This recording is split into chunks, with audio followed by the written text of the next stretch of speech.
दोस्तों नमस्कार। आज हम बात करेंगे कुंभ राशि के जातकों के कुंडली में संभावित वो राजयोग जो उनके जीवन में ज्ञान, धन, वैभव, संपन्नता, उन्नति, प्रगति, अच्छा बैंक बैलेंस और अच्छी इनकम दे सकते हैं। उन समस्त राज्यों के बारे में जो संभावित कुंभ राशि के जातकों की कुंडली में बनते हैं के बारे में हम आज चर्चा करने जा रहे हैं। दोस्तों, कुंभ राशि का नंबर होता है 11। काल पुरुष की कुंडली में 11वें नंबर का अंक कुंभ राशि को प्रदान है और इसके अधिपति देव कौन है? शनि महाराज।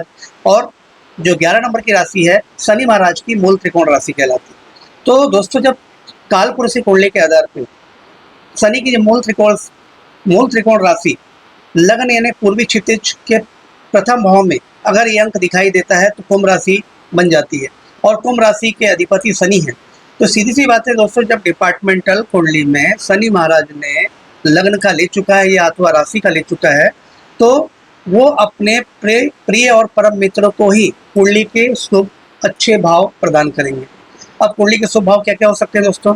कुंडली में परम शुभ जो भाव होते हैं प्रथम भाव, पंचम भाव और नवम भाव, मतलब लग्न भाव, लग्न से पांचवा भाव और लग्न से नवा भाव, ये तीन ही भाव किसी भी जन्म पत्रिका में उनके लिए राज्य कारक स्थितियां पैदा कर सकते हैं। तो सीधी सी बात है कि जब लगन कुंडली से लगन पंचम नवम में उनके मित्रों की राशि आएगी तो वो मित्र क्या करेंगे? कुंभ राशि के जातकों को राजयोग कारक स्थितियां हमेशा प्रदान करते रहेंगे। अब राजयोग का मतलब ये नहीं होता दोस्तों कि धन बरसने लग जाए। राजयोग का मतलब ये होता है सुखों का योग। राजयोग मतलब एक प्रकार से सुखों का योग होता है जो आपके जीवन में सारी मूलभूत आवश्यकताओं से लेकर के आपके सपनों को पूरा करने के लिए रिस्पॉन्सिबल होता है। तो वो रिस्पॉन्सिबल प्लैनेट्स या वो रिस्पॉन्सिबल ग्रह कुंभ राशि की जातकों के लिए कौन कौन हो सकते हैं? पहला हो गया शनि, लग्न में जो कुंभ राशि आई, और कुंभ राशि से पांचवी राशि आप गिन सकते हैं। पांचवें भाव में मिथुन राशि 3 नंबर की राशि जो बुध की राशि है, ये भी शनि महाराज के परम मित्र और प्रिय मित्र कहलाते हैं। अगली राशि हम बात करेंगे तुला राशि जो कुंभ राशि के भाग्य भाव में आती है।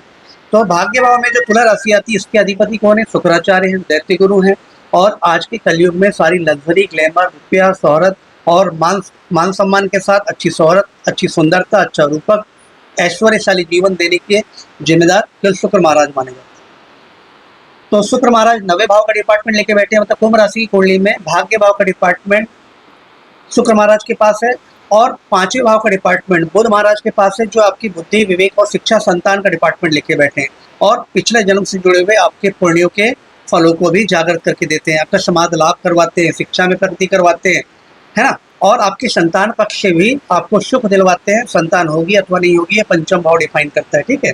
इसके बाद प्रेमी प्रेमिकाओं के मध्य संबंध कैसे रहेंगे, परस्पर संबंध कैसे रहेंगे, प्रेम वाला पक्ष या लव अफेयर्स आपकी लाइफ में कैसे रहेंगे, ये भी पांचवा भाव दर्शाता है।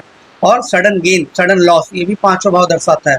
तो ऐसे 3 मुख्य भूमिका वाले भाव प्रथम, पंचम एवं नवम, ये 3 भाव कुंभ राशि के अंतर्गत केवल शनि महाराज, बुध महाराज और शुक्र महाराज के पास है।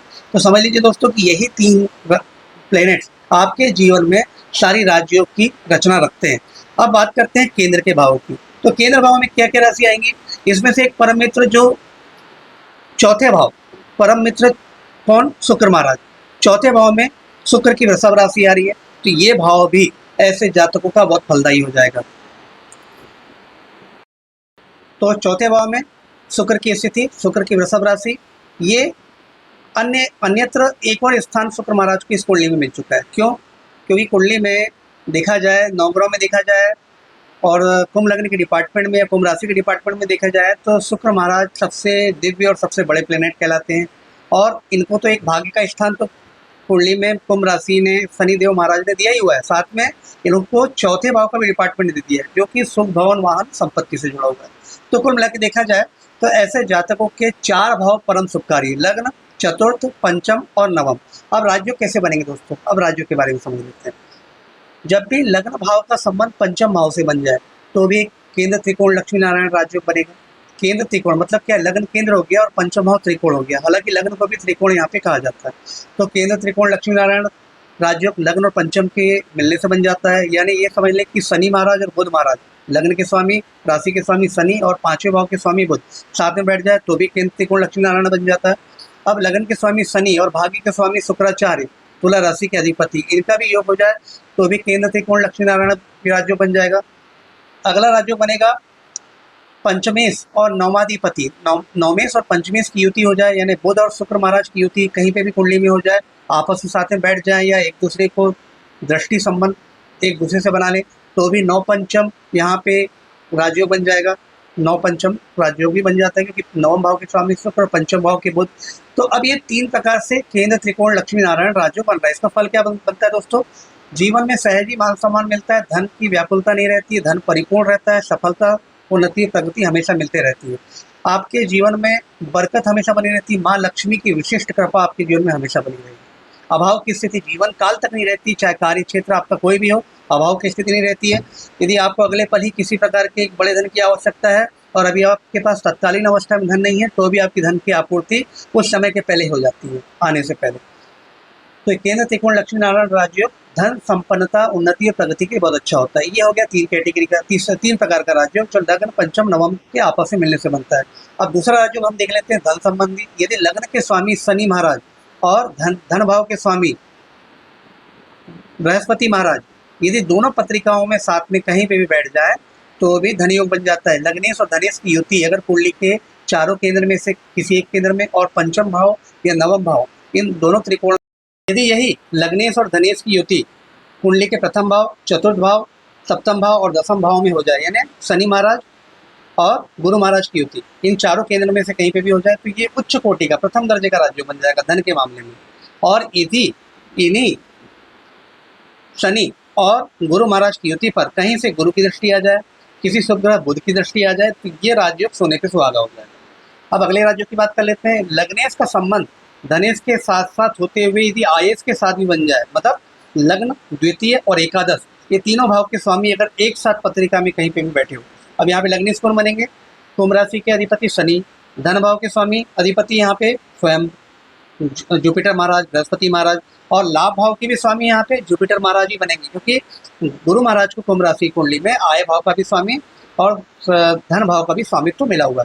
तो 2 धन मतलब एक आय और एक धन दोनों डिपार्टमेंट के स्वामी गुरु जब शनि के साथ युति करके किसी शुभ ग्रह की दृष्टि में आ जाए, लाभेश, धनेश और लग्नेश ये कुंडली के चारों केंद्र में से कहीं पे भी आ जाए, पंचम में आ जाए, नवम में आ जाए, लग्न में आ जाए या द्वितीय भाव में स्वयं आके बैठ जाए या लाभ भाव में भी आके बैठ जाए, तो परम उच्च कोटि का धनशाली योग बन जाता है। ऐसा व्यक्ति धनाढ्य परिवार में या तो कुलीन परिवार में पैदा होता है या अपने जीवन में अपने कार्य क्षेत्र में प्रगति करते हुए धनाढ्य या कुलीन अवश्य बन जाता है, पूंजीपति बन जाता है, पैसा बहुत जीवन में कमा लेते हैं, साथ में मान सम्मान शौहरत की स्थिति दिखाई देती है। अगली कैटेगरी के धन की बात करते हैं। जब लग्न का संबंध भाग्य के स्वामी के साथ बन जाए, लग्नेश का संबंध भाग्येश के साथ बन जाए और लग्नेश और भाग्येश के ऊपर पंचमेश की दृष्टि पड़ जाए अथवा किसी शुभ ग्रह की दृष्टि, जुपिटर, गुरु, शुक्र, बुध, किसी भी शुभ ग्रह की दृष्टि अनायास ही आ जाए, तो ये समझ लें कि ये भी उच्च कोटि का धन योग बन जाता है। सुख संपन्नता उन्नति प्रगति के रास्ते ऐसे व्यक्ति के जीवन में बहुत बार आते हैं और अपने इन्हीं अवसरों से ये प्रगति करके ऊंचाइयां छू लेते हैं। ये हो गया अगली कैटेगरी का राज्य। अगला राज्य बनेगा दोस्तों यहाँ पर जब भी लाभेश का संबंध भाग्येश के साथ हो जाए, यानी एकादशेश का संबंध नवमेश के साथ हो जाए और उस पर पंचमेश की दृष्टि हो या शुभ ग्रह लग्नेश कह यहाँ शनि हो गए, शनि की भी दृष्टि हो जाए या शुभ ग्रह गुरु की दृष्टि हो जाए, तो भी ये उच्च कोटि का धन योग बन जाता है। क्योंकि देखिए भाग्य के स्वामी का संबंध आय के स्वामी से बन रहा है और इस पे पिछले जन्मों के पुण्यों के स्वामी पंचमेश बुध की दृष्टि हो या किसी शुभ ग्रह की दृष्टि जुपिटर महाराज की हो या अन्यथा लग्नेश की दृष्टि नवमेश और आयेश की युति पे हो जाए, तो भी उच्च कोटि का धन योग या एक अच्छा राजयोग बन जाता है। राजयोग की अगली कैटेगरी में बात करेंगे। यदि चतुर्थ भाव में कुंभ राशि के जातकों की कुंडली के चतुर्थ भाव में यदि शुक्र महाराज बैठे हैं, तो यहाँ पे प्रथम दर्जे का मालव्य नामक महापुरुष राजयोग भी अवश्य बन जाएगा। तो मालव्य नामक महापुरुष राजयोग भी ऐसे जातकों को वाहन, भवन, सुख, संपदा, उन्नति, प्रगति, यश, कीर्ति, लोकाचार, लोक व्यवहार में और समाज में पद प्रतिष्ठा दिलाने वाला एक योग होता है। ऐसे जातकों के जीवन में लग्जरी की किसी प्रकार से कमी नहीं होती है, हर इच्छाएं अभिलाषाएं ये अपने जीवन काल में पूरा कर देते हैं। एक राजयोग ये बनता है दोस्तों। अगला राजयोग कैसे बनेगा? जब लग्न में ही यानी कुंभ राशि के जातकों के लग्न में ही या प्रथम भाव में ही या राशि में ही शनि महाराज स्वयं आके बैठ जाए, तो शशक नामक शनि संबंधित महापुरुष राजयोग बनता है। ये भी व्यक्ति की प्रतिष्ठा, पद, उन्नति, शोहरत में वृद्धि करने वाला राजयोग होता है। ऐसा व्यक्ति गरीब परिवार में, गरीब कुल में भी पैदा होने के बाद अपने कर्मों से, अपनी मेहनत से ऊंचाइयों की बुलंदियों को छू लेता है। जीवन में प्रतिष्ठित, मान सम्मान से धनी ऐसा व्यक्ति कहा जाता है। राजनीति में हो, जॉब सेक्टर में हो, व्यापार जगत में हो, हमेशा ऊंचाइयों पे ही ऐसे जातक पाए जाते हैं। तो दोस्तों, ये मुख्य कुछ प्रकार थे राजयोगों के कुंभ राशि के जातकों की कुंडली में, जो मैंने आपके सामने कह सुनाया। तो अगले टॉपिक में अन्य राशि के राजयोगों की चर्चा करने के लिए मैं आपके सामने पुनः उपस्थित हूँगा। तब तक के आपके प्रिय मित्र एस्ट्रोलॉजर AR धीरेन्द्र को आज्ञा दीजिए। धन्यवाद।